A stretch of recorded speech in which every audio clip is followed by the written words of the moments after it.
There are tunnels beneath your city that no official map has ever fully documented.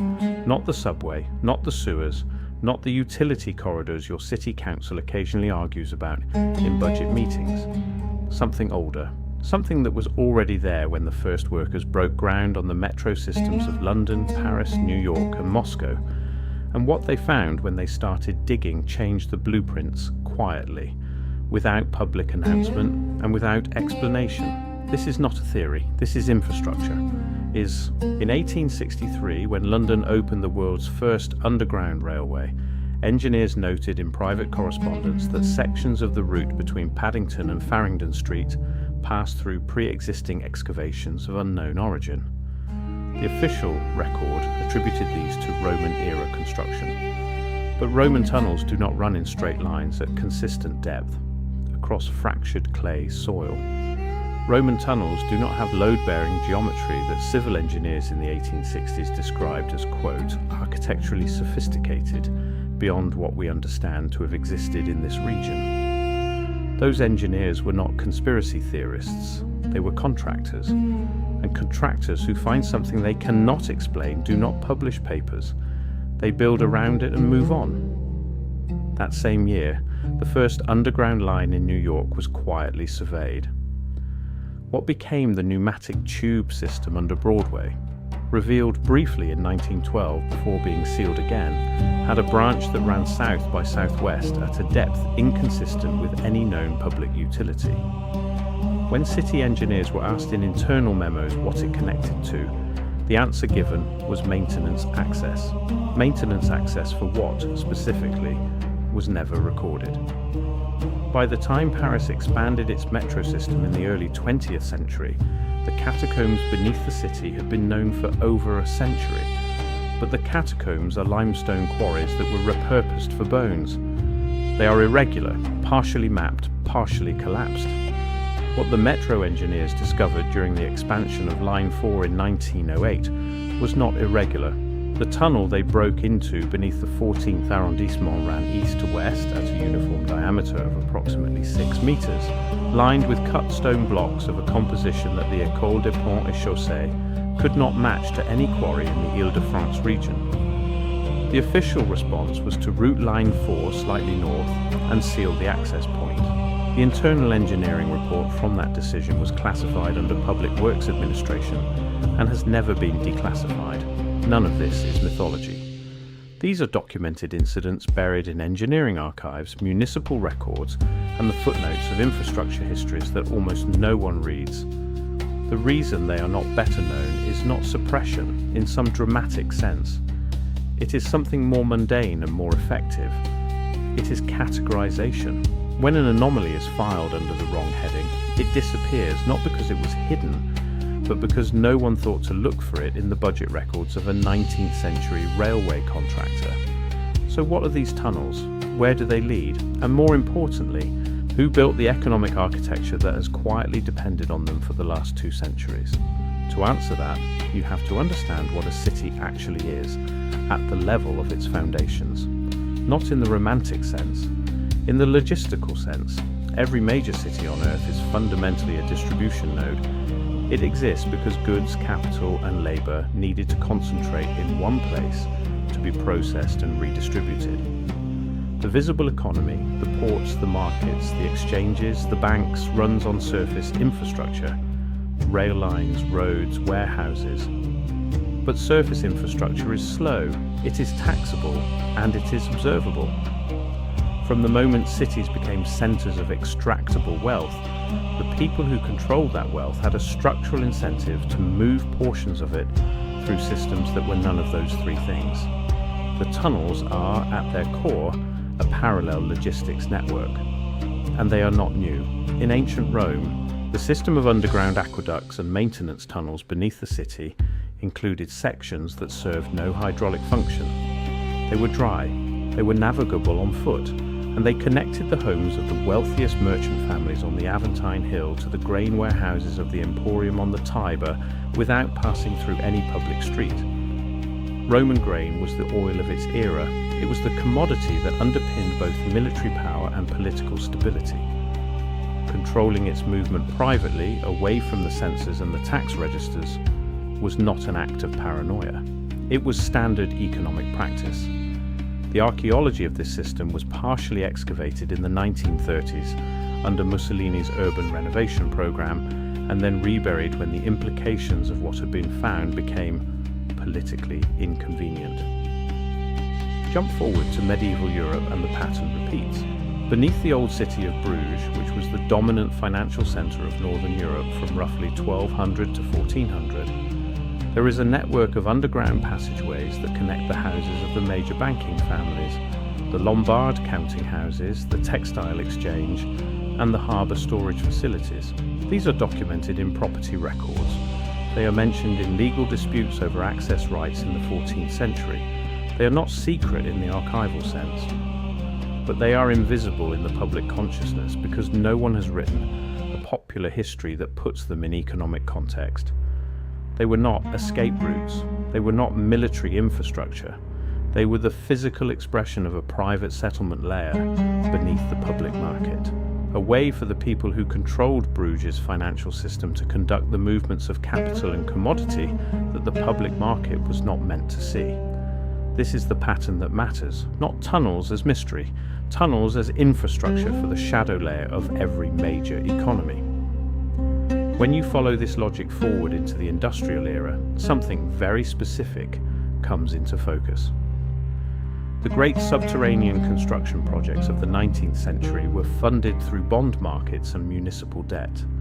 They were public in their financing and public in their intended use. But the contractors who built them, the same families and syndicates who financed the construction bonds, were also the ones who supervised the surveying, controlled access to the engineering plans, and decided, in the cases documented across London, Paris, New York, Vienna and Brussels, when particular sections of a project were complete. They were the ones present when the anomalous pre-existing tunnels were encountered, and they were the ones who made the quiet administrative decisions about what to document and what to route around.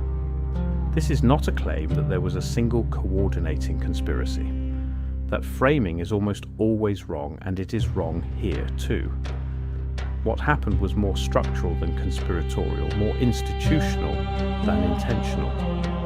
When the same financial networks that underwrote the construction of visible infrastructure also controlled the physical process of building it, they naturally retained access to whatever they found and whatever they built alongside the public-facing project.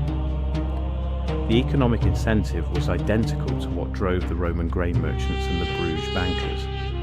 Private logistics infrastructure, invisible to regulators, untaxed, unobservable, is worth a significant multiple of its construction cost over any meaningful time horizon. By the late 19th century, the major cities of the world were connected to each other through undersea telegraph cables, transoceanic shipping lanes, and railway networks.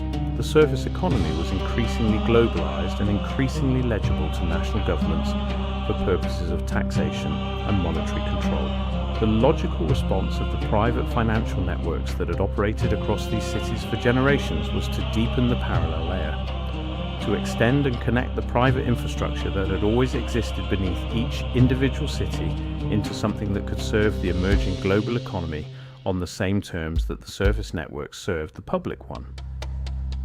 Whether this happened through deliberate coordination or through the accumulated private decisions of interlocking financial families is a secondary question. The question that matters economically is whether the infrastructure exists and whether it continues to function. The evidence, assembled from engineering anomalies, archived municipal disputes, unexplained construction budgets from interwar infrastructure projects in a dozen cities, and the routing decisions that shaped subterranean construction in the 20th century points consistently in one direction. The tunnels are there, they connect, and they are still in use. In 1955, during the construction of a utility corridor beneath central Frankfurt, workers broke into a passageway the project engineers had no record of. It ran north toward the financial district.